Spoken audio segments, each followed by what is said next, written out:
Bonsoir à toutes et à tous. Merci à vous, de nous rejoindre sur ce nouveau rendez-vous 30 minutes avec. Ce soir, on est, très heureux et fiers d'accueillir le professeur David Cohen, chef de service de psychiatrie de l'enfant et de l'adolescent à la Pitié-Salpêtrière, membre de l'Institut des systèmes intelligents et robotiques, qui, à l'occasion d'un livre coécrit avec, le professeur Filippo Muratori, va nous livrer une petite conférence sur l'histoire bibliographique de l'autisme. David, je vous laisserai repréciser le thème de votre intervention. On est encore une fois vraiment, merci d'avoir accepté cette invitation. Je rappelle juste les modalités de fonctionnement. 30 minutes de présentation de votre part et ensuite 30 minutes de discussion et de réponse aux questions formulées par les personnes qui assistent à la conférence d'enregistrement. Je rappelle au public que vous pouvez écrire vos questions tout au fil de l'intervention du professeur Cohen que nous le relivrerons ensuite. David, je vous laisse la parole. Merci encore et rendez-vous dans 30 minutes. Merci beaucoup Antoine et merci à Octopus de me donner cette opportunité. Est-ce que vous voyez mon diaporama du coup? Ouais, c'est bon. Super. Parfait. Ok. Donc effectivement, généalogie de l'autisme. Pour essayer d'aborder ça, je m'étais dit que ça serait pas mal de voir la position de l'autisme au sein de l'histoire de la pédopsychiatrie, puisque je vous propose une perspective historique, mais perspective historique où on va essayer de quand même voir en quoi l'histoire peut éclairer les discussions et les débats contemporains. Alors très rapidement, l'autisme, c'est un des grands champs de la structuration de l'histoire de la pédopsychiatrie. Donc je ne vais pas rentrer dans le détail, mais en fait, la pédopsychiatrie, elle s'est construite autour, en France, de Georges Hier, qui a été donc le premier à occuper une chaire de pédopsychiatrie. Et en fait, lui, sa carrière, il l'a fait essentiellement dans la justice des mineurs et la question des adolescents, avec le patronage relais. Mais il y a aussi la psychologie qui prend un tournant au début du siècle et qui va s'intéresser aux actions pédagogiques, hein, en particulier. Et puis, bien sûr, la psychiatrie d'adulte qui est déjà émergente, et la pédopsychiatrie, elle va se distinguer de la psychiatrie d'adulte. Et l'autisme, de ce point de vue-là, est très important, tout comme la schizophrénie infantile, pour démarquer finalement la pédopsychiatrie de la psychiatrie d'adulte. Alors, ce livre dont a parlé Antoine, c'est un livre qu'on a fait à deux voix avec Filippo Muratori, qui est un collègue de l'Université de Pise, hein, qui est un grand expert de l'autisme. Et on a travaillé autour de ces questions historiques. Et le petit scoop qu'il y a dans ce livre, c'est la traduction d'un document de George Frankl, et dont je vais vous parler tout de suite après. Donc, en fait, il devait paraître en décembre 2023, et puis finalement, c'est reporté à janvier 2024 parce que l'éditeur, comme souvent, n'était pas frais. Alors, si on prend les choses de manière très, très historique, je vous ai mis ici quelques grands noms de l'histoire de l'autisme depuis Itard, puisque c'est quand même Itard qui est reconnu comme le premier médecin à avoir décrit donc un mutisme dû à une lésion de l'intellect, hein, c'est le titre de son mémoire. Donc c'est l'enfant sauvage pour ceux qui ont quelques références cinématographiques. Et c'est le premier cas finalement d'enfant autiste par privation affective et sociale sévère. Et puis les autres noms dont on va un petit peu parler, Heller et De Sanctis, qui ont décrit tous les deux la démence précocissime ou le syndrome désintégratif, qui sont des tableaux d'autisme après une période de développement normal, mais d'autisme qui peut être d'ailleurs tardif, hein, ça peut être vers 6 ans, 7 ans. Soukareva, qui est la russe complètement oubliée, qui a décrit la première le syndrome qu'on a appelé plus tard syndrome d'Asperger. Alors elle l'a appelé la psychopathie schizoïde. Kanner, vous le connaissez, Asperger, vous les connaissez parce que c'est eux à qui on doit la paternité de l'autisme.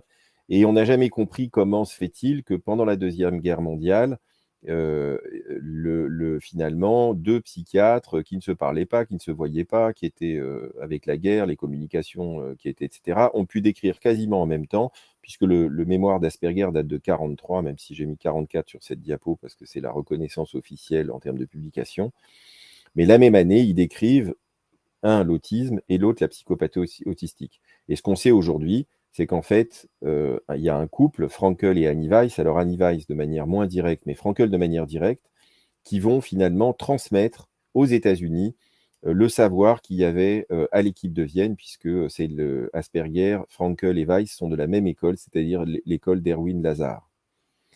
Ensuite, il y a d'autres pionniers comme Margaret Mahler pour la psychose symbiotique, Mises pour la disharmonie, et puis plus récemment, donc Michael Rutter et Lorna Wing pour les troubles envahissants du développement et les troubles du spectre de l'autisme, pour arriver jusqu'en DSM-5. Alors nous, on va se focaliser sur les années 70, et après on va faire le saut plus rapidement pour la suite. D'abord parce que ce qu'a apporté Frankel et Weiss, c'est Annie Weiss, elle était psychologue. Et Annie Weiss a été la première à utiliser le terme d'autisme pour décrire un enfant qui n'avait pas de langage, mais dont elle montrait par des épreuves qualitatives de tests cognitifs qu'il avait une intelligence. Vous savez, à l'époque, les enfants sans langage étaient considérés comme aussi déficients intellectuels. Et c'est la première à dire qu'il faut adapter la manière de les évaluer. On avait déjà une connaissance de la psychologie quantitative, hein, puisque les tests d'intelligence de Binet-Simon ont déjà 20-30 ans, mais on les avait utilisés essentiellement avec des normes qui étaient des normes d'enfants allant à l'école. Mais là, pour les enfants qui étaient sans langage, c'était très difficile de leur faire passer les épreuves, et elle va montrer comment on peut adapter pour cet enfant particulier qu'elle va décrire dans un papier qui est publié en 1935. George Frankl, lui, il va s'intéresser à ce qu'il va appeler les troubles du langage, du contact affectif ou du langage affectif. Ces troubles, en fait, ça va être ce que l'on appelle aujourd'hui la pragmatique du langage. C'est le premier à avoir décrit cette sémiologie chez l'enfant. Il fait d'ailleurs des ponts avec l'animal, puisqu'il va décrire les capacités de communication chez le chien et comment le chien est capable de répondre à l'autorité par la prosodie de son maître, par le regard, donc par des aspects qu'on appelle non linguistiques de la communication. Et c'est ce qu'on appelle aujourd'hui le langage, la pragmatique du langage. Et ce qui est intéressant, c'est que ce trouble du contact affectif et du langage affectif, il va en faire finalement une dimension qu'il va étudier pendant toute sa carrière, et en particulier chez les enfants décrits autistes. Et quand il va quitter l'Allemagne, enfin, quand il va quitter l'Autriche, pardon, Vienne, parce qu'il est en odeur de difficulté avec les nazis, etc., il ne va pas succéder à Lazare, alors que c'était lui le plus âgé et qui devait succéder à Lazare en 1933. Lazare est mort en 1932. Et finalement, on va donner l'unité dite de pédagogie curative de Vienne, qui était extrêmement en avance sur son temps. On va la donner à Asperger, qui était le tout jeune arrivé, mais qui n'était pas juif, et qui du coup a pu finalement succéder à Lazare. Frankl a continué à travailler et a quitté l'Autriche en 1936-1937, mais il va atterrir où? Après quelques voyages un peu compliqués, il va atterrir chez Kanner à Baltimore, et il va travailler pendant 1 an avec Kanner à Baltimore, et c'est probablement là que s'est fait cette transmission de savoir à travers Frankl.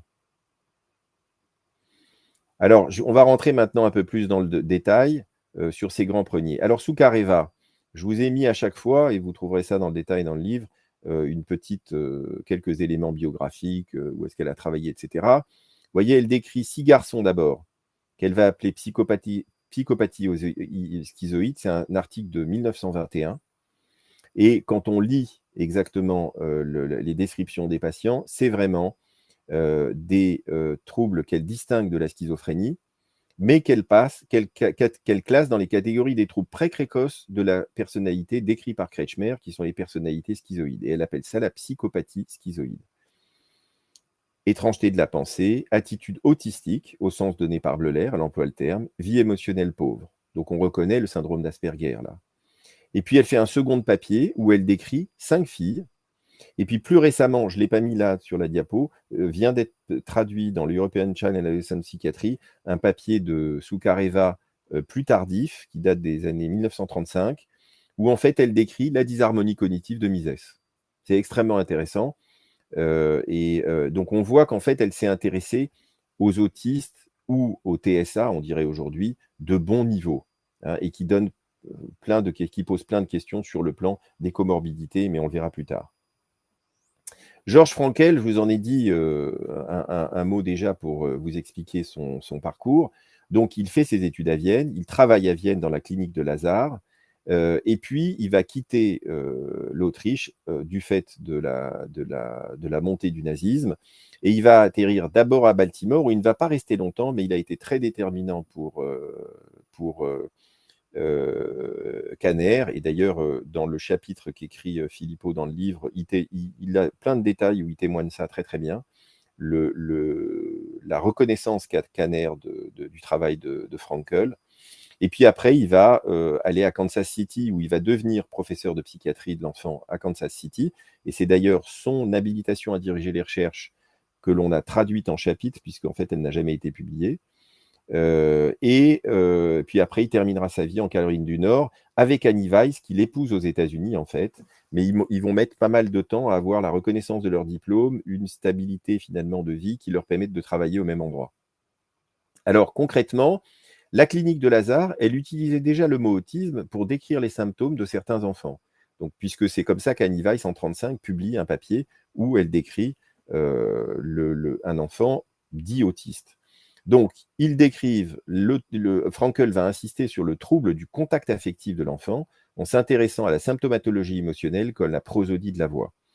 Puis, il va faire tout un lien entre affect et interaction sociale dans un texte particulièrement important qu'il va appeler Language and Affective Contact, où il va décrire finalement le concept ou la dimension de pragmatique du langage que lui appelle langage affectif, qui apparaît fondamental au regard de l'article de Kanner, puisque en fait, l'article de Kanner abusivement est présenté comme l'autisme infantile, mais en fait, l'article original s'appelle Autistic Disturbances of Affective Contact. Donc, on voit bien l'influence de Frankl sur Kanner. Et d'ailleurs, Kanner avait demandé à la revue d'orthopsychiatrie et au journal, quand il publiait son article, de publier également l'article de Frankl sur le trouble du contact affectif, qui est dans le même numéro. Et cas extrêmement important, c'est que la première observation qui est archi connue, Donald Triplett, c'est en plus un patient qui a été après devenu adulte, qui a été interviewé à la télévision, etc., de l'article de Kanner, c'est en fait une observation qui a été écrite par Frankl lui-même. À cette époque, les patrons, ils écrivaient les articles et puis ils prenaient des choses de leurs collaborateurs sans forcément les citer. Donc, mais ça a été rapporté après, hein, tout ça. Ou peut-être que dans l'article, Kanner remercie Frankl, je ne me souviens plus très bien. Donc, je vous ai mis les références. Donc, Frankl, c'est vraiment quelqu'un de tout à fait essentiel dans cette histoire en tant que passeur, en tout cas d'idées. Alors, Annie Weiss, je vous l'ai dit peut-être en introduction un peu trop long oralement, mais vous voyez Annie Weiss, comme elle a été un peu plus tôt que Frankl aux États-Unis, l'article qui décrit son observation est écrit en anglais parce qu'elle est déjà arrivée aux États-Unis, même si c'est un enfant qui concerne la clinique de Lazare à Vienne.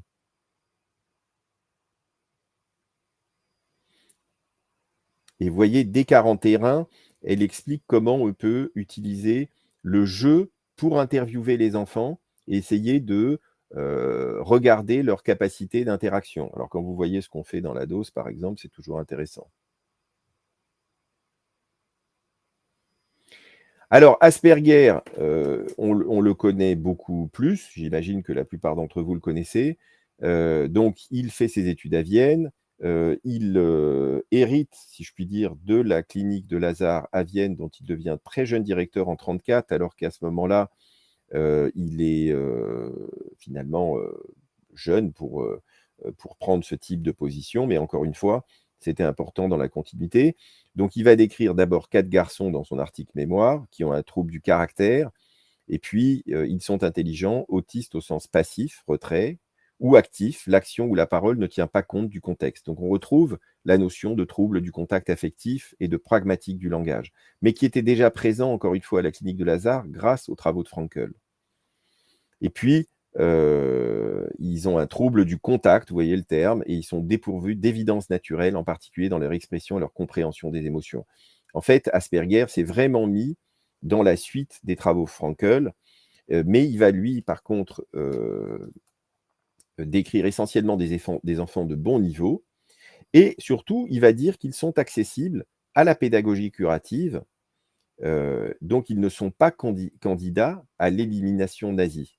Hein, parce que c'est important de voir qu'après, à Asperger, on va lui reprocher d'avoir été trop passif, voire collaborateur avec les nazis, mais il faut reprendre le contexte de l'époque. On peut voir les choses dans le verre à moitié plein ou le verre à moitié vide, mais le procès qui est fait aujourd'hui doit être contextualisé. Et d'ailleurs, pour la petite histoire, je ne sais pas si je le dis après, Asperger, après la guerre, va inviter de nouveau Frankl, et ils vont se revoir à Vienne. Il va proposer à Frankl de revenir travailler à Vienne. Frankl va lui dire, bah là maintenant je suis aux États-Unis, j'ai ma carrière, je suis pas du tout prêt à revenir. Mais c'est pour vous dire qu'ils ont gardé quand même des relations amicales, quel que soit le procès qu'on fait aujourd'hui en histoire revisitée à Asperger.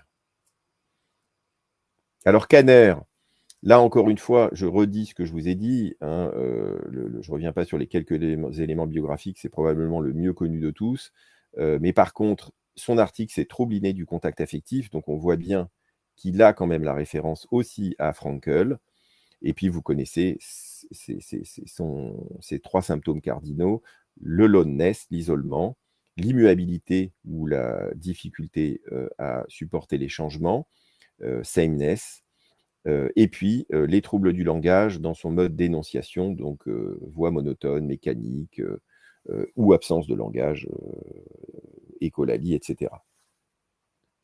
Mais dans l'article de Kanner, finalement, on a des enfants de sévérité, finalement, beaucoup plus variés, beaucoup plus hétérogènes, et dont des cas vraiment d'autisme profond, sans langage, avec intelligence qui est difficilement mesurable.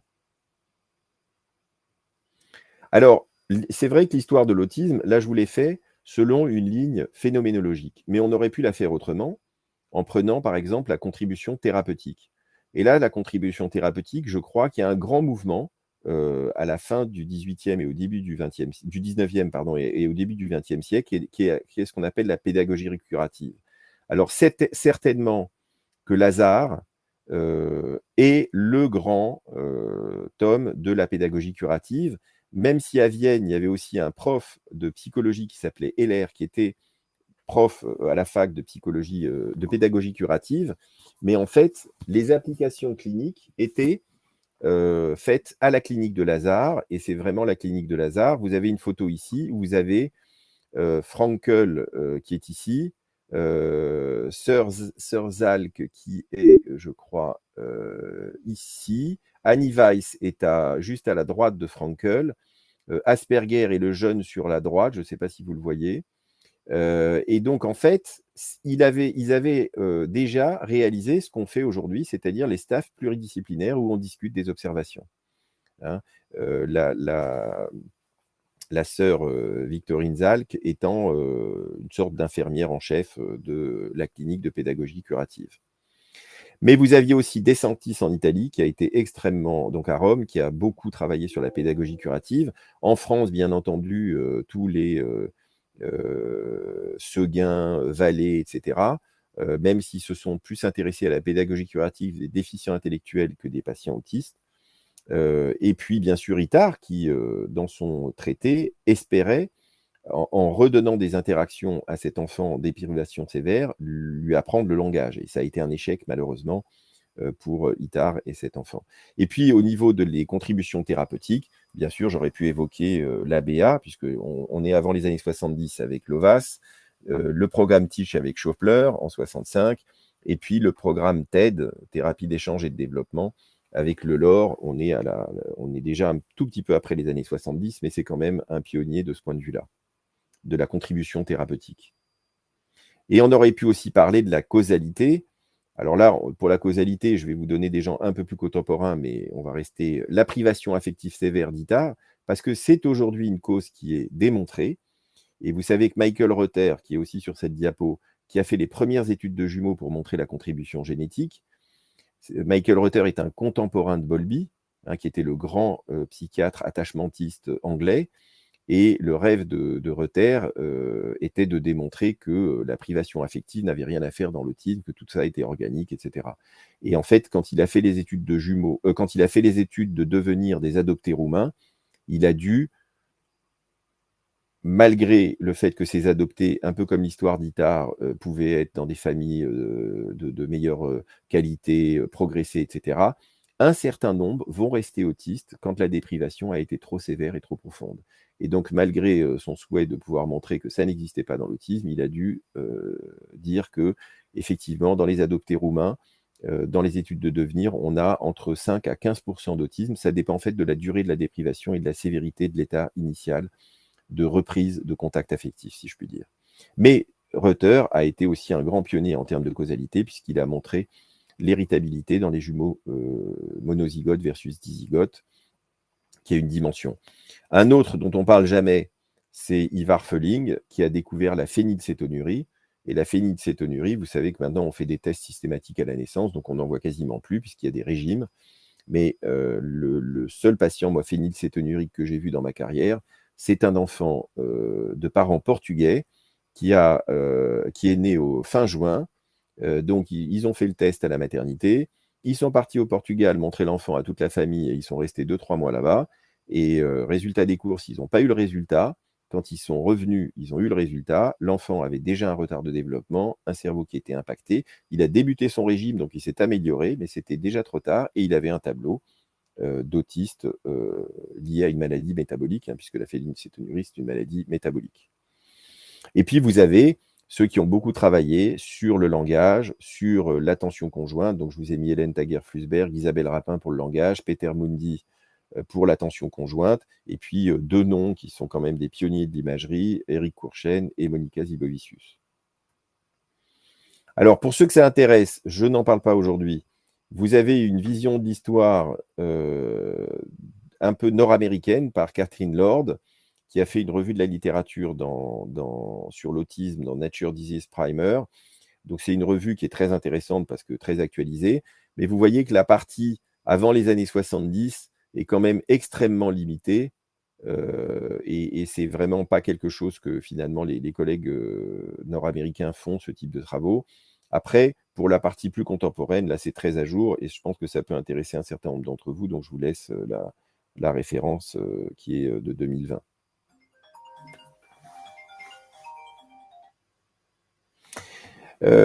Vous trouverez également, si vous voulez, des détails sur l'aspect dimensionnel, des éléments dans ce Handbook of Clinical Neurology que j'ai coordonné avec des collègues, où vous avez le développement normatif de l'enfant et le développement avec des troubles, donc c'est 2 tomes. C'est extrêmement, extrêmement détaillé. Donc nous, on a fait la coordination et quelques chapitres dans ces 2 livres.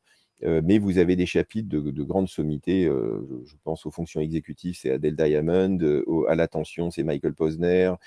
Pour les aspects cognitifs normaux. Dans la pathologie, ça va être Barclay et pour le TDAH. Enfin, vous avez, c'est vraiment il y a un chapitre sur la prématurité qui est juste exceptionnel de Fabrice Valois, le physiologiste d'Amiens. Et vraiment, vous avez un détail et une vision développementale dans ce handbook. Pour ceux que ça intéresse, c'est vraiment intéressant de voir ce qui a été traité. Alors, le livre en français psychopathologique, les choses sont prises de manière beaucoup plus, on va dire, pédagogique. Ce n'est pas un livre pour chercheurs cliniciens comme le Handbook of Clinical Neurology, mais il y a déjà pas mal de choses pour aborder le développement de manière dimensionnelle. Alors, pourquoi je vous dis ça? Parce que cette dernière partie, je voudrais la consacrer justement très très rapidement à la question du DSM-5. Je vous ai mis ici les classifications pour l'autisme dans les classifications internationales. Alors, on parle de la CIM-9 et du DSM-3 pour aller jusqu'au DSM-5. Ce que l'on voit finalement, c'est que on classait l'autisme dans les troubles globaux du développement ou dans les troubles du neurodéveloppement dans le DSM-5 ou dans les troubles envahissants du développement dans le DSM-4. Mais à chaque fois, on avait beaucoup, beaucoup d'hétérogénéité de sous-types. Et puis, le DSM-5 a choisi de faire trouble du spectre de l'autisme, donc c'est extrêmement large, et d'avoir une petite activité dimensionnelle, mais qui est tellement faible qu'on ne peut même pas dire que c'est une classification dimensionnelle, puisque vous avez le niveau de déficience intellectuelle, le langage, s'il y a une maladie somatique ou s'il y a un autre trouble mental, et un truc que je connais très bien, qui est la catatonie, qui est rarissime dans l'autisme, mais on l'a cité parce que le traitement est très spécifique. Et puis, on doit quand même avoir une certaine sévérité pour parler de troubles du spectre de l'autisme. Donc ça, c'est les troubles du neurodéveloppement dans le DSM-5. Alors la bonne nouvelle par rapport au DSM-4, c'est qu'on a séparé le langage oral et le langage écrit, parce que c'était quand même la grande erreur du DSM-4, puisque maintenant le langage écrit est dans les troubles spécifiques des apprentissages, qu'on spécifie en fonction d'expressions écrites, lecture, de mathématiques, etc. Les troubles moteurs sont devenus totalement indépendants, et en particulier les troubles développementaux de la coordination. Et puis, on retrouve les troubles de la communication au sens de langage oral, et ça, c'est quand même extrêmement important, avec le trouble de la communication sociale pragmatique qui est revenu au goût du jour, parce que dans l'autisme, il faut les 2 critères diagnostiques, et non pas un, comme avant. Ce qui fait qu'un certain nombre de patients ont des tableaux de TSA alors qu'en fait, ils n'ont pas beaucoup de stéréotypie, voire pas du tout, et ils n'ont quasiment pas de problème sensoriel. Donc normalement, ils ne devraient pas être dans les TSA, mais le problème, c'est que la dysphasie pragmatique ou le trouble de la communication sociale pragmatique, c'est un diagnostic qui n'est pas évident et que les gens ne connaissent pas bien. Alors, les pionniers après 70, de mon point de vue, qui se sont intéressés à un tableau que moi j'appelle multidis ou multidimensional impaired ou de classification dimensionnelle. Je n'ai pas le temps de détailler là, mais je vous les ai mis. Il y a bien sûr Bernard Gibello et Roger Misès en France, mais il y a aussi Donald Cohen aux États-Unis, Van der Gaag en Hollande. Judith Rapoport, c'est intéressant parce que Judith Rapoport s'y est intéressée en tant que diagnostic différentiel des schizophrénies à début précoce, puisque Judith Rapoport était le grand programme de schizophrénie infantile du NIMH, et en fait, on lui envoyait des enfants qui ne rentraient pas dans les critères diagnostiques de schizophrénie, mais qui avaient quand même des profils particuliers. Et c'est elle qui a fait un papier sur multidimensionally impaired. Et puis Gabrielle Carlson, grand spécialiste des troubles de l'humeur, elle, qui a décrit un certain nombre d'enfants qui ont souvent des troubles de l'humeur, mais qui ont plein de problèmes développementaux. Et elle a eu une expression assez sympathique. Elle les a appelés les diagnostically homeless du DSM. C'est-à-dire les sans-diagnostics, comme on parle des sans-papiers ou des sans-abri. Alors, on voit dans ces questions, d'un point de vue des problématiques historiques, qu'à chaque fois qu'il y a eu un choix de classification, on s'est posé des questions de frontières, puisqu'on est dans la définition de la pédopsychiatrie, avec la déficience intellectuelle, c'est ce qu'ont su faire Soukareva, Asperger et Kanner, avec les troubles du langage oral, c'est ce qu'a su faire Frankel, puis après lui, Hélène Taguer-Fluber et Isabelle Rapin, et avec la schizophrénie infantile, ce qu'a su faire Rother, Colvin ou Judith Rapoport, pour vous donner un petit peu les questions de frontières.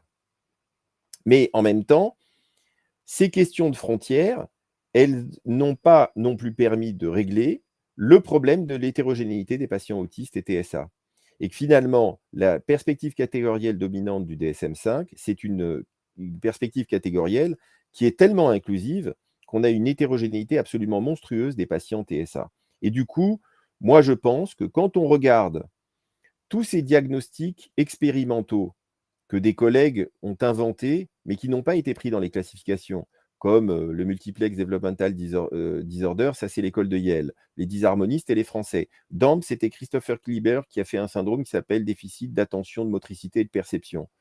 En fait, on voit que, et puis les formes, on va dire, un peu plus classiques d'autisme, on voit que finalement, aujourd'hui, dans le DSM, tout ça, ça rentre soit dans le trouble du spectre de l'autisme, soit dans le trouble de la communication sociale, soit dans les comorbidités, et que, en fait, tout ça nous amène à une classification dimensionnelle que moi j'appelle de mes voeux. Alors, c'est ça une classification dimensionnelle. C'est que vous regardez toutes les dimensions du développement d'un enfant qui contribuent à son développement et à ses apprentissages. Alors, bien sûr, vous avez le langage quelque part. Je ne sais plus quelle ligne c'est. Communication, langage. Voilà, c'est en bas. Vous avez la socialisation. Mais vous avez aussi la régulation émotionnelle, vous avez aussi l'anxiété, l'attachement, l'attention, les fonctions exécutives, la motricité. Et je ne parle pas de la motricité, insuffisance motrice cérébrale, je parle de la coordination, moi. La construction de soi, dont on ne parle jamais, qui est si importante. Le sommeil, dont on ne parle jamais aussi et qui est si important. La question de la manière de s'alimenter, les intérêts limités, l'intégration sensorielle, parce que dans le DSM-5, c'est regroupé dans le même critère diagnostique, mais ce n'est pas pareil quand même. Eh bien, c'est comme ça qu'on fait finalement du diagnostic dimensionnel. On va étudier dimension par dimension. Alors parfois, ça nous fait des diagnostics catégoriels. En rouge, vous avez les TSA. Mais parfois, ça ne répond pas à un diagnostic autrement que de dire des comorbidités qui s'additionnent. Et je pense qu'on a de quoi finalement valider une clinique dimensionnelle. Je vous ai mis ici à gauche le diagnostic catégoriel tel qu'il existe dans le DSM-5. Je vous ai mis les diagnostics dimensionnels, et je n'ai pas tout mis, mais c'est dans les cas compliqués, des dimensions qu'on cherche dans mon équipe de manière très spécifique pour comprendre les difficultés développementales dans les cas neurodéveloppementaux complexes, encore une fois. Et on a plein d'observations où on a pu faire ce travail-là et montrer l'utilité pour le parcours des enfants. Et c'est un petit peu là que finalement la réponse multidis, pour les anglo-saxons, ça ne parle pas beaucoup parce qu'ils n'utilisent plus du tout dyslexie, dyspraxie, dysorthographie. Enfin, c'est pas du tout. Nous, en France, on l'utilise encore. Donc, sinon, je dis souvent multidimensional impaired pour les anglo-saxons, parce que ça parle, il y a quelques cas qui trouvent dans la littérature décrits comme ça. Voilà, et je suis prêt donc à répondre à vos questions. Et puis, de toute façon, pour les aspects histoire, encore une fois, vous aurez tout dans le détail dans ce bouquin qui ne sera pas vendu très cher. Vous avez même le prix 21 €. Et d'ailleurs, une partie sera donnée à une institution. Je crois que c'était ma dernière diapo. J'ai peut-être dépassé ma demi-heure d'ailleurs, hein, je ne sais pas. Non, c'était parfait. Merci beaucoup, David. C'était super intéressant. Je laisse Est-ce qu'il les... faut que j'enlève le sharing ou c'est vous qui le faites? Si vous voulez l'enlever, c'est vous, mais vous pouvez le laisser. Ah, on peut le laisser, ok, d'accord, je ne sais pas, je pensais que Ah non, parce que les questions, les gens, on ne les voit pas, hein. Oui, c'est ça, Vous pardon. ne les voyez pas. Moi, mon rôle à moi, c'est de faire le passe-plat, c'est de les transmettre. D'accord. Donc, Alors, j'écoute les questions. merci Merci, beaucoup. Antoine. Alors, ça va venir au fil. Il y a un petit temps, des fois, de décrochage. Ça va venir au fur et à mesure. Il y a les participants qui vous remercient dans le chat, qui vous félicitent. C'était très intéressant. J'ai appris énormément de choses, alors que l'histoire de l'autisme, on a l'impression de la connaître maintenant, parce qu'on a tellement de formations et de contenus qui l'abordent. Je crois que ça pose beaucoup, beaucoup de questions, ce que vous avez abordé.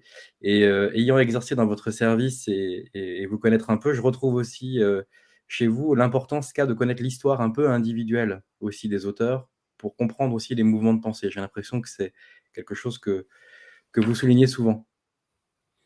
Alors, c'est vrai, mais en l'occurrence, pour Frankl, on s'est un peu centré un peu plus sur Frankl là, ce que je trouve particulièrement intéressant, c'est que moi-même, je ne savais pas, hein, cette histoire-là, je l'ai appris il y a une petite dizaine d'années maintenant. Mais en fait, je n'avais pas compris cette histoire de passeur, parce qu'en fait, c'était pas bien connu. Frankl n'a pas beaucoup publié aux États-Unis, en fait, puisqu'encore une fois, le chapitre qu'on traduit dans le livre, c'est son mémoire d'HDR, mais c'est comme une thèse. Or, à l'époque, toutes les thèses n'étaient pas sur HAL, on ne les trouvait pas en ligne. Et en fait, c'est une historienne italienne qui a travaillé avec Filippo Muratori, qui a découvert à la bibliothèque de Kansas City, de l'université de Kansas City, qu'il avait fait ce document, dont il pensait d'ailleurs le terminer un jour pour en faire un livre ou un article un peu substantiel, et en fait, il ne l'a jamais vraiment terminé. Mais on voit dans ce chapitre à quel point, justement, il fait la synthèse de ses idées sur le trouble du contact affectif et comment la contribution est essentielle pour le travail de Kanner. Kanner travaillait déjà sur ces enfants-là. Ce n'est pas Frankl qui est venu lui dire et puis il s'est barré. Mais il a vraiment eu une contribution déterminante dans la conceptualisation du syndrome autistique de l'enfant. Et d'ailleurs, Kanner, c'est dans le chapitre de Filippo Muratori, remercie Frankl, souligne l'apport qu'il a eu dans des notes, dans des échanges, et en particulier quand il écrit à l'éditeur du journal pour que l'article de Frankl soit publié en même temps que son article qui décrit le syndrome autistique. J'ai découvert dans votre diapo que l'article de Kanner n'avait été traduit en langue française qu'en 1990. Alors, c'est pas en 1990, non, c'est pas l'article de Kanner, c'est l'article d'Asperger. D'accord, ok. C'est d'ailleurs, c'était une traduction, parce qu'en fait, l'article d'Asperger a été traduit en anglais par Lorna Wing. C'est Lorna Wing hein, qui a finalement fait redécouvrir Asperger, mais je ne sais plus en quelle année d'ailleurs elle le fait. Mais en français, ça a été traduit par un interne, d'ailleurs c'était son mémoire d'internat, et c'était Michel Dugas qui avait demandé à cet interne, donc à l'époque il était à Robert Debré, qui avait demandé à l'interne de traduire l'article. Alors je ne sais pas s'il l'a traduit de l'allemand ou de l'anglais, hein. D'accord. Et donc il a été traduit en français à ce moment-là. Ouais. Je suis étonné du caractère tardif. Je crois que Norlanding, c'est en 1981, et j'avais déjà vu des papiers de Schopler qui soulignaient que Asperger avait été probablement impliqué aussi de manière un peu douteuse dans la sélection des enfants. C'était déjà connu dans les années 80, je crois, en fait. Oui, en fait, en fait, l'implication de ce que j'en ai compris, moi, c'est que Kanner, effectivement, comme il était dans la clinique qui évaluait les enfants sur le plan de leurs possibilités de développement, et qui avait un programme eugénique, comme tout le monde le sait, mais ce programme n'était pas que spécifique d'ailleurs des nazis, parce que vous en avez eu un en France hein, aussi, un programme eugénique, parce que nous, on balaye pas beaucoup devant notre porte, hein. Et en fait, ce qui s'est passé, c'est que Asperger, dans le contexte de l'époque, en disant que ces enfants-là étaient accessibles à des progrès et à une pédagogie curative, en fait, il faisait des certificats qu'il ne les envoyait pas. Mais bien sûr, ceux qui étaient déficients intellectuels, etc., comme beaucoup de médecins à l'époque, ils ont fait des certificats qui étaient après utilisés pour dire ah bah oui, il a une déficience intellectuelle, il ne peut pas progresser, et ben hop, on les élimine. Donc effectivement, il a contribué à tout ce mouvement-là, mais on ne peut pas dire qu'il y a contribué de manière active. Il n'a jamais eu sa carte au parti nazi.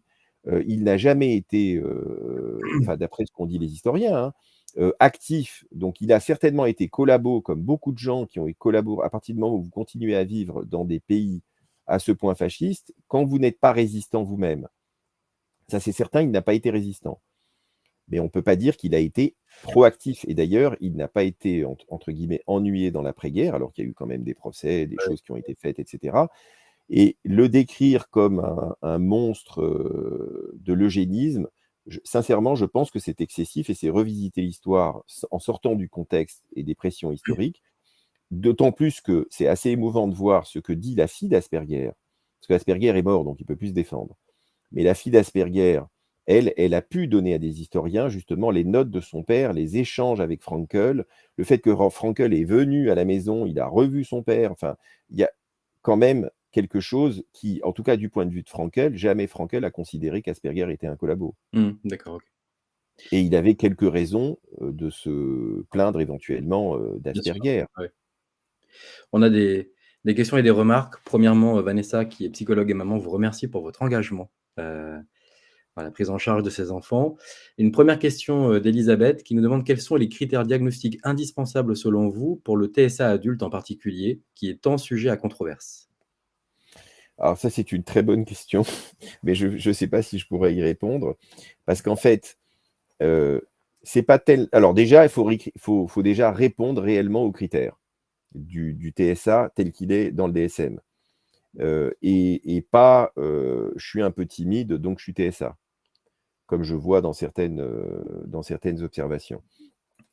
Et donc, bien vérifier qu'on a toujours des stéréotypies, des intérêts limités qui ne sont pas juste des petites obsessions et des difficultés sensorielles éventuellement.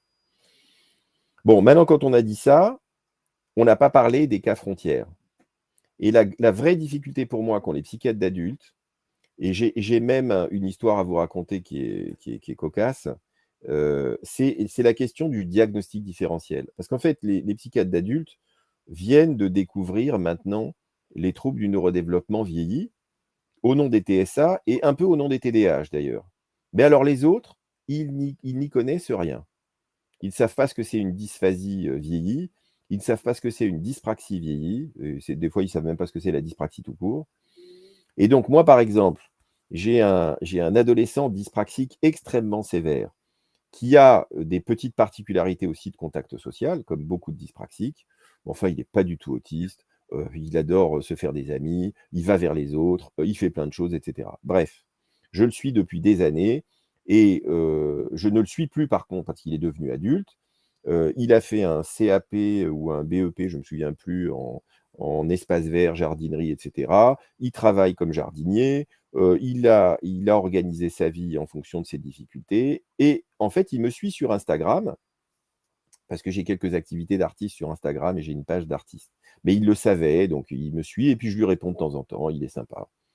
Et puis il y a pas très longtemps, il m'envoie un message sur Instagram: «Ah professeur, je voulais vous donner de vos nouvelles, j'ai été un peu déprimé cette année, machin truc et cetera, mais ça va mieux, j'ai enfin retrouvé du boulot», parce qu'il a eu des problèmes de boulot et il me dit: «Le psychiatre que me suit, il m'a dit que j'étais autiste, que j'étais TSA». Alors je lui dis: «Bon, je sais pas trop parce que j'ai lu, oh c'est vrai que j'ai quelques difficultés sociales, machin et cetera, mais quand même, moi j'aime bien les gens, je vais vers les autres». Alors c'est le gars qui parle de lui, hein. Moi j'aimerais bien que tous les autistes que je connais me parlent comme ça, hein, mais bon. Donc il me décrit tout ça et finalement, je vois bien et il me dit en même temps: «Mais je le trouve assez sympa, il s'occupe bien de moi, il me fait mon dossier MDPH quand j'en ai besoin». Enfin, il est quand même là le collègue. Donc moi j'ai dit à mon vieux camarade, maintenant je peux l'appeler comme ça, je lui ai dit: «Écoutez, de toute façon, ça n'a aucune importance, vous êtes qui vous êtes. Si ce collègue pense que ça l'aide à réfléchir et à vous aider, que vous avez un petit style autistique, moi je n'y crois pas une seconde, parce que c'est pas ça pour moi l'autisme. Mais ça n'est pas grave, il s'occupe bien de vous, il répond à vos besoins, vous le trouvez agréable. Bon, ça n'a aucune importance, continuez comme ça et puis, de toute façon, si vous avez des choses à me demander, vous savez où me trouver et puis voilà. Mais ça, c'est typiquement une réponse, pour moi excessive, mais probablement parce que le collègue en question ne sait pas ce que c'est qu'un trouble de la coordination motrice sévère. Il avait un trouble extrêmement sévère de la coordination motrice. Il a bien progressé, mais il a un certain maniérisme moteur, il a une certaine difficulté d'articulatoire qui lui persiste du fait de ses. Il avait des difficultés vraiment dans tous les domaines de la coordination motrice. Et bien ça, voilà, c'est un diagnostic différentiel qu'aujourd'hui les collègues ne savent pas faire. Même chose, les troubles attentionnels isolés. J'ai beaucoup de troubles attentionnels isolés sévères, un peu dysexécutifs, donc ça leur donne un côté parfois un peu trop rapide au niveau de l'interaction sociale, ils coupent la parole, etc. Bah, si on veut en faire un trouble de l'interaction sociale, ils vont répondre aux critères de TSA si on ne les applique pas correctement. Et si on ne fait pas de diagnostic différentiel. Je pense que ça rejoint la question qui vient ensuite, de Patricia qui dit qu'elle a le sentiment qu'il y a encore beaucoup de travail à faire pour distinguer les signes et les symptômes de manière plus fine et notamment pour, distinguer peut-être différents types de troubles autistiques. Quand on voit, la diapo que vous avez montrée où il y a, des diagrammes où vous faites un peu l'aspect dimensionnel et catégoriel des diagnostics. C'est vrai que par exemple pour le trouble de la communication sociale, je vois qu'il va concerner normalement uniquement la partie, langage et communication. Je crois que c'est un des diagnostics qui interroge le plus les collègues d'ailleurs celui-ci, hein, le TCS. Des fois on ne sait pas forcément trop comment le positionner. Et si on trouve à côté du trouble de la communication sociale des difficultés de nature sensorielle par exemple, ce qui est quand même extrêmement fréquent. À partir de quand on peut dire que c'est qu'un TCS et que c'est pas quelque chose qui relève du TSA? Alors, je suis complètement d'accord avec toi.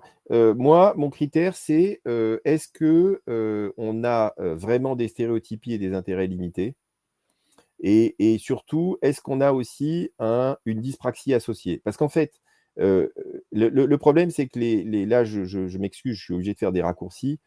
Le problème, c'est que beaucoup de cliniciens ne connaissent pas dans le détail la clinique de l'orthophonie ou la clinique de la psychomotricité. Donc, si on connaît la clinique de l'orthophonie dans le détail, c'est-à-dire qu'on sait ce que c'est qu'une étude du langage oral, parce qu'en fait, les troubles du langage oral du DSM, il n'y a rien de détaillé dedans. Mais quand vous faites une étude des difficultés du langage oral, vous regardez l'expression, la réception, la phonologie, la syntaxe, le lexique, la sémantique et bien sûr la pragmatique du langage. Et donc, du coup, le trouble de la communication sociale pragmatique, il prend du sens, mais parce que vous savez étudier le langage dans son ensemble. Là, le DSM a fait apparaître cette vieille dysphasie qui avait été décrite par Isabelle Rapin, hein, la dysphasie pragmatique. Mais dans la classification d'Isabelle Rapin, des troubles du langage oral. Mais sauf que comme les gens n'apprennent plus la classification d'Isabelle Rapin, ça apparaît comme un truc assez compliqué. Et c'est vrai que ça l'est. Mais parce qu'il y a tout un déficit de formation à la clinique de la phénoménologie et de la linguistique du langage. C'est la même chose pour les troubles de la sensorialité et de l'intégration sensorimotrice. Il y a eu un autre auteur dont je n'ai pas parlé là, qui est John Hare. C'est une femme, hein, A-Y-R-E. C'est l'équivalent d'Isabelle Rapin pour les troubles de la coordination motrice. C'est la grande papesse des troubles de la coordination motrice aux États-Unis. Elle avait, elle, une classification des troubles de l'intégration sensorielle qui est extrêmement intéressante quand on l'apprend de manière dimensionnelle, parce qu'elle mettait les troubles du développement de l'intégration sensorielle liés au déficit. Donc là, elle mettait les aveugles, les sourds, les aveugles et sourds, qui avaient des troubles vestibulaires, parce que tout cela, ils vont avoir des difficultés d'intégration sensorielle et de réorganisation sensorielle parce qu'ils ont un sens défaillant. Donc ça, c'est les déficits. Et puis ceux qui étaient des troubles de l'intégration sensorielle, où vous avez beaucoup de dyspraxiques, alors avec les différents types de dyspraxie, etc. Et c'est toujours intéressant quand on a justement cette vision dimensionnelle de voir comment vous pouvez avoir en fait, parce que ce que je voulais, pardon, je m'excuse, je suis un peu confus dans mes réponses, mais quand on parle de dimension, on a tendance à penser que les dimensions sont indépendantes les unes à côté des autres. Et en fait, moi, ce que je dis souvent, parce qu'on me répond, quand j'ai des Nord-Américains, que je discute un peu de ça, pour ceux qui veulent bien discuter de ça, hein, parce que ce n'est pas toujours fréquent de trouver des gens qui comprennent ce que vous voulez et ce que vous dites, les collègues disent, mais après tout, tu n'as qu'à mettre des comorbidités dans le DSM. Non, parce que les comorbidités dans le CSM, on part du principe que toutes les comorbidités sont les unes à côté des autres et qu'elles sont indépendantes. C'est faux. C'est vrai que d'un point de vue cognitif, la règle de Fodor qui dit que les dimensions sont indépendantes, elle est vraie jusque dans une certaine mesure. Mais quand on a des dimensions qui sont trop atteintes chez un enfant, ça a des conséquences des fois sur les autres. Et tout le travail de la clinique dimensionnelle, quand on a des enfants, par exemple, qui ont plusieurs niveaux d'atteinte, moi, je ne dis pas aux parents, à la fin de ma consultation, quand c'est un cas complexe, il y a du langage, vous allez faire de l'orthophonie, il y a du ceci, vous allez faire ceci, etc. Et je fais un listing de trucs immangeables pour les familles. Parce que c'est trop. On essaye de hiérarchiser quelle est la dimension la plus difficile, qui a peut-être aussi des conséquences sur les autres.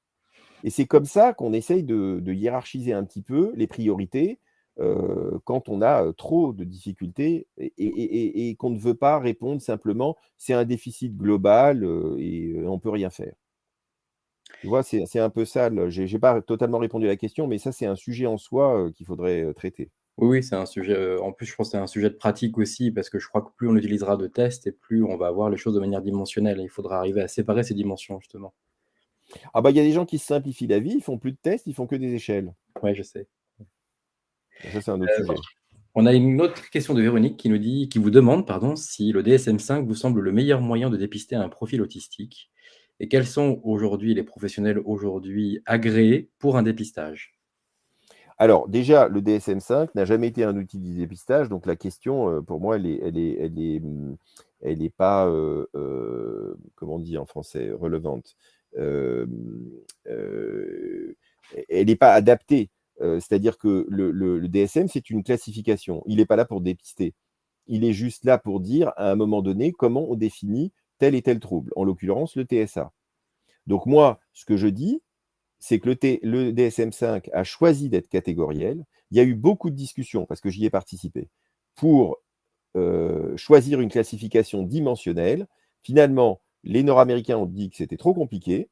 Ils ont choisi le spectre autistique et ils n'ont retenu pas vraiment des dimensions, ils ont appelé ça des spécifieurs, mais qui sont tellement minimalistes, parce que dire pour le diagnostic, vous dites juste si l'enfant communique ou pas, s'il est en difficulté cognitive un peu, beaucoup passionnément, s'il a une catatonie, enfin c'est vraiment extrêmement limité. On n'est pas du tout dans la liste que je vous montre là. Donc ça, c'est pour les SM5. Après, le dépistage, comme son nom l'indique, le dépistage n'est pas un diagnostic. Le dépistage, c'est on cherche à repérer les enfants à risque Et après, on les emmène dans un processus où on va au diagnostic. Donc, le risque, on peut le faire. On peut le chercher, ce risque neurodéveloppemental, très tôt, puisqu'on sait que les prises en charge précoces sont de meilleurs pronostics. Mais quand on fait un diagnostic très tôt, la difficulté, c'est qu'on a du mal des fois à faire le diagnostic parce que l'enfant n'a pas encore la maturité pour exprimer la totalité de la symptomatologie autistique. C'est pour ça que l'ADI et la DOS sont construits pour pouvoir faire le diagnostic à l'âge de 4-5 ans. Avant, les gens qui vous disent « mais moi je diagnostique à 2 ans, machin, etc. », tout ça c'est du pipeau journal, c'est des gens qui friment ou qui ne reconnaissent pas quand ils se trompent. Parce qu'en fait, quand vous voyez un enfant de 2 ans, par exemple une audimutité, c'est-à-dire une dysphasie très sévère, c'est extrêmement difficile de savoir s'il est juste dysphasique ou s'il va développer, par exemple, un tableau autistique. Parfois, c'est même difficile de savoir s'il a suffisamment de capacité intellectuelle. Donc, en fait, on a une vraie difficulté sur les troubles du neurodéveloppement sévère précoce à faire du diagnostic différentiel. Julie vous demande ce que vous pensez de l'évolution des classifications. Est-ce qu'elle vous semble aller dans le bon sens? Vous en avez Alors, en fait, détaillé, vous en faites bien l'histoire, moi, mais pas votre avis. En fait, c'est ce que j'ai essayé de faire là dans tout mon topo. Moi, en fait, je suis un pragmatique. Je ne suis pas comme certains psychiatres ou collègues qui critiquent toutes les classifications parce qu'ils disent on ne peut pas classifier, et je ne suis pas non plus des gens qui déifient les classifications. La classification a dit, donc c'est vrai. Non, s'il y a des classifications qui changent, et je vous l'ai montré dans ces diapos-là, hein, ça c'est tous les changements qu'il y a eu. Si on a fait des changements, c'est bien qu'aucune classification n'a réussi à répondre à la question de l'hétérogénéité et des frontières. Aucune. Et le DSM-5 n'a pas répondu non plus. La seule chose qu'il a fait, le DSM-5, c'est qu'il a fait un seul diagnostic avec une hétérogénéité maximale. Et pourquoi pas? Moi, ça ne me gêne pas. La seule chose que je dis par rapport à cette classification, c'est qu'à ce moment-là, il faut accepter que dans la vraie vie, on fasse une clinique dimensionnelle. Parce que, vu l'hétérogénéité des patients que je vois avec les critères TSA, nous, on est assez conservateurs dans mon équipe sur les critères TSA. On veut qu'ils soient bien présents et qu'ils aient une sévérité suffisante. C'est dans le DSM, d'ailleurs, la sévérité suffisante. Le problème, c'est qu'en France, on peut se permettre ça parce que les soins sont gratuits, même quand on n'a pas une étiquette. Aux États-Unis, vous n'avez pas une étiquette, vous n'avez accès à rien. Donc, en fait, ils ont tendance à surdiagnostiquer des cas légers parce que ça offre, encore une fois, des possibilités de soins, soit par les mutuelles, soit par l'éducation spécialisée à l'école, parce qu'aux États-Unis, le droit à l'éducation est un droit, comme en France d'ailleurs, pour tous les enfants. C'est pour ça qu'ils font beaucoup de prise en charge dans les écoles, par le système éducatif, parce que ce n'est pas pris en charge par la santé. Bon, ça c'est un point de détail. Mais pour revenir à la classification, pour moi, le DSM-5 n'a pas été pour les TSA jusqu'à où il devait aller, c'est-à-dire une classification dimensionnelle. Il s'est arrêté avec 3 ou 4 dimensions, mais qui ne nous donnent rien du tout comme détail. On a encore 2 questions qui viennent du groupe, mais il y en a peut-être une que moi je voudrais vous poser qui vient naturellement après ce que vous venez de nous dire. C'est Laurent Motron fait une proposition là récemment de voir l'autisme comme une bifurcation développementale. C'est-à-dire de sortir peut-être la question de l'autisme des troubles du neurodéveloppement. Est-ce que ça vous semble relevant ou pas? Alors bon, Laurent, c'est quelqu'un, je connais très bien Laurent Motron, on a collaboré ensemble, de temps en temps on s'échange des mails. En fait, bon là, je l'ai pas, j'en ai pas du tout parlé. J'ai toute une activité me concernant sur la théorie de l'évolution et la psychopathologie. En fait, la première à avoir parlé de ça, les 2 premiers à avoir parlé de cette idée que c'est une déviance évolutionniste du développement, c'est d'abord un collègue japonais qui s'appelle Kato, qui a écrit dans les années 2000, au tout début des années 2000, un papier que j'ai trouvé absolument visionnaire à l'époque, qui s'appelait l'aspergérisation de la société contemporaine. Aspergérisation de la société contemporaine. Donc Kato, c'est un psychiatre japonais, docteur en philosophie, francophile et faune exceptionnel au niveau de l'écrit, parce que quand on l'entend parler, il a un tel accent que c'est difficile. Mais il s'est beaucoup intéressé justement au début du virtuel. Vous savez, au Japon, c'était déjà présent bien avant nous. Hein. Et il avait tout compris avant tout le monde. Et la deuxième personne qui a commencé à évoquer ça, c'est une spécialiste de l'évolution, une des grandes dames qui a décrit Homo florensis. Donc, c'est vraiment une des grandes pionnières de l'évolution. C'est une Américaine qui s'appelle Dean Falk. Dean Falk, elle a écrit sur la psychologie du développement et sur l'évolution en termes de développement, un livre absolument magnifique qui s'appelle Finding Our Tongues, ça veut dire trouver sa langue, et elle a toute une hypothèse évolutionniste sur l'apparition du langage chez l'humain et dans l'espèce humaine. Et puis, au moment de sa retraite, elle a décidé d'écrire sur le syndrome d'Asperger, et donc j'ai eu beaucoup d'échanges avec Dean Falk, hein. Et parce que en fait sa petite fille a développé un syndrome d'Asperger et elle s'est intéressée à ce syndrome et elle a écrit l'Evo-Devo hypothesis du syndrome d'Asperger. Donc c'est parce que les théories évolutionnistes, les Anglais appellent ça Evo-Devo theory. Donc elle a écrit un livre sur l'Evo qui est tout à fait passionnant.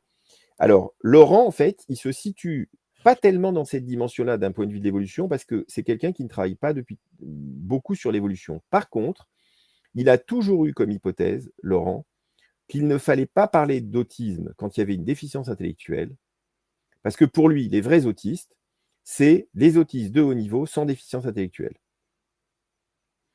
Et d'ailleurs, il considère que les résultats en génétique qui disent que l'autisme est génétique, en fait, si vous enlevez la déficience intellectuelle de l'autisme, vous n'avez quasiment plus de pathologie génétique que vous trouvez quand vous faites des examens. Et ce n'est pas faux. Même chose, quand vous dites l'épilepsie, c'est associé à l'autisme, oui, mais pas à l'autisme de haut niveau. C'est associé à l'autisme avec déficience intellectuelle.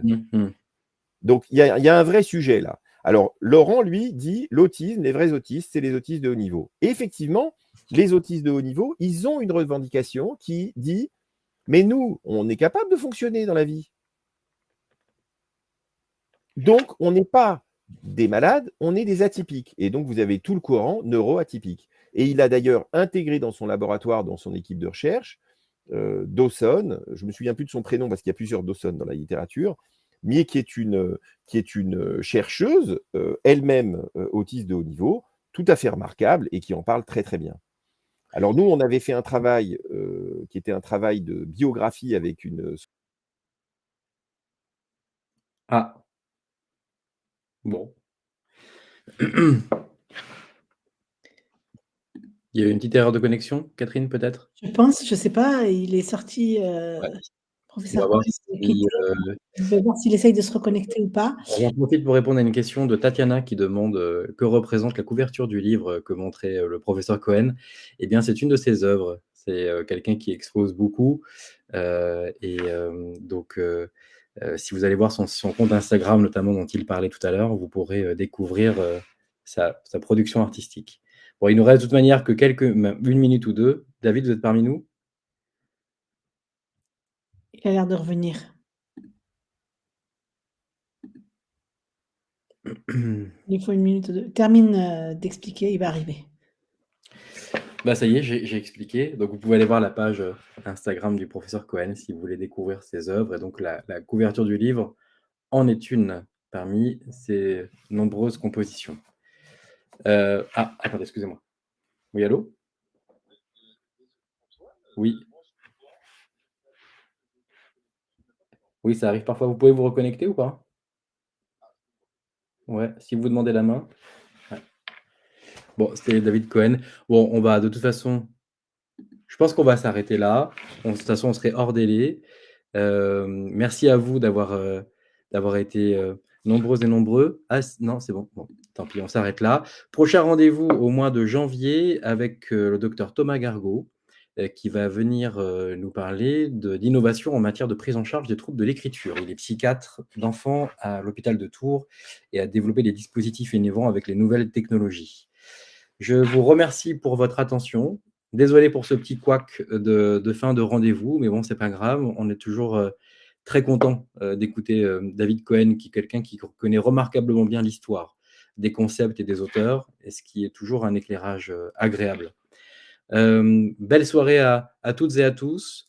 À l'année prochaine et rendez-vous donc en 2024 avec le docteur Thomas Gargou.